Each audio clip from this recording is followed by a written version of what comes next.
आज माता रानी के दरबार में चलते हुए सभी भक्त नमन करेंगे माता रानी को। जिस प्रकार से माता रानी ने संसार को रचा और उसका विधान बनाया, उसी प्रकार से संसार को चलना चाहिए। क्योंकि जो हमें ईश्वर सीख देता है वो कभी झूठा या मिथ्या नहीं होता है, क्योंकि हमें ईश्वर के ही सहारे रहना और चलना पड़ता है। क्योंकि संसार में आया हुआ ईश्वर ने अपने जीवन में इतना कष्ट सहा, अगर हमारे जीवन में थोड़ा सा भी कष्ट आ जाता है तो हम बहुत दुखी हो जाते हैं। मगर ईश्वर के जीवन में जो कष्ट आया था, ईश्वर ने उसको आराम से हंसते हुए प्रेम से काटा और उनको किसी भी बात का दुख नहीं हुआ।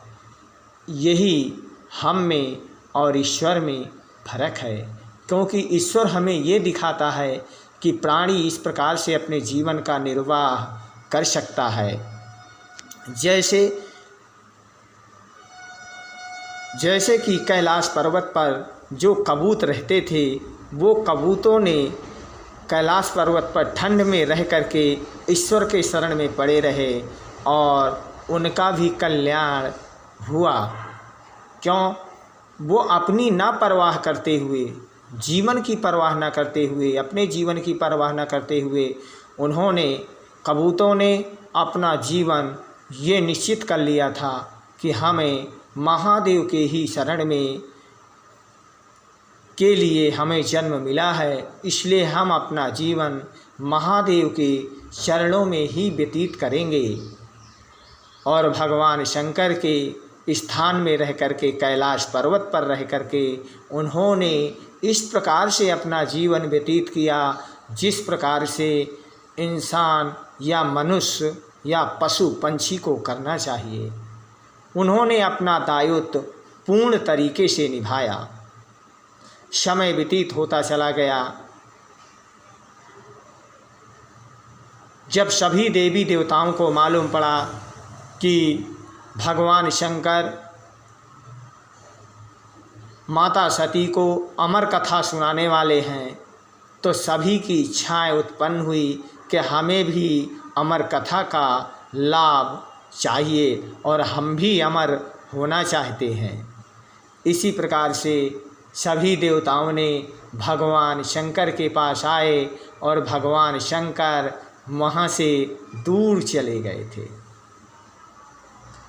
जब वो अपने स्थान पे नहीं मिले, भगवान शंकर अपने स्थान पे नहीं मिले, तो नारद जी ने उपदेश दिया सभी देवताओं को कि आप सब लोग रह करके यहाँ भगवान की स्तुति करें और भगवान हमें अपने आप ही कोई ना कोई प्रेरणा देंगे। महाराज इंद्र कहते हैं नारद जी से कि हमें भी अमृत कथा का श्रवण करना है और हम भी यहाँ पर अमृत कथा का श्रवण करेंगे। अब भगवान शंकर की स्तुति सभी भक्त और सभी भगवान करने लगे। ईश्वर की प्रेरणा पाने के लिए जब तक ईश्वर की इच्छाएं भक्त पर रहती हैं तब तक उसकी मनोकामनाएं पूर्ण होती रहती हैं। और जब भगवान का आशीर्वाद भक्त के ऊपर से हटता है तो उसका सर्वविनाश हो जाता है। यही एक जगत का विधान है। जब तक भगवान शंकर अपने भक्तों पर कृपा बनाए रखते हैं और महादेवी सती अपनी कृपा बनाए रखती हैं, तब तक संसार में प्राणी का कुछ भी नहीं बिगड़ सकता है।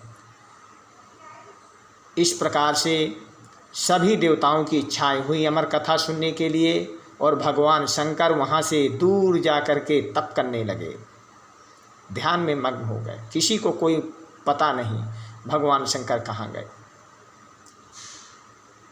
इस प्रकार से जीवन को सभी भक्त व्यतीत कर सकते हैं। और आज दिन शुक्रवार, तिथि चौथ 10:58 तक रहेगी। इसके बाद पंचमी प्रवेश करेगी। इसलिए आज उदया तिथि की चौथ है, इसलिए पूर्ण तरीके से आज चौथी मानी जाएगी। अब हम दुर्गा भागवत का पाठ करेंगे, जिसमें कि सभी भक्त दुर्गा भागवत के पाठ का आनंद लेंगे और अपनी माता रानी की कृपा को प्राप्त करेंगे। ओम अशिष्टार्थ शेषो नागेस्तो जगत पालते भगवान प्रभु तदा द्वंद्व सुरो घोरो विख्यातो मधुकैटे भो। इस प्रकार से ऋषि कहते हैं राजन से कि हे राजन, उस समय उनके कानों के मैल से दो भयंकर असुर उत्पन्न हुए, जो मधु और कैटभ के नाम से विख्यात थे। वह दोनों ब्रह्मा जी का वध करने को तैयार हो गए। इस प्रकार से दुर्गा भागवत का पाठ का आशीर्वाद प्राप्त करते हुए जगत की जननी माता रानी अपना आशीर्वाद ऋषियों को प्रदान करती हैं और राजन हाथ जोड़ करके कथा का प्रसंग आनंदपूर्ण रूप से प्राप्त कर रहे हैं। बोल सच्चे दरबार की जय।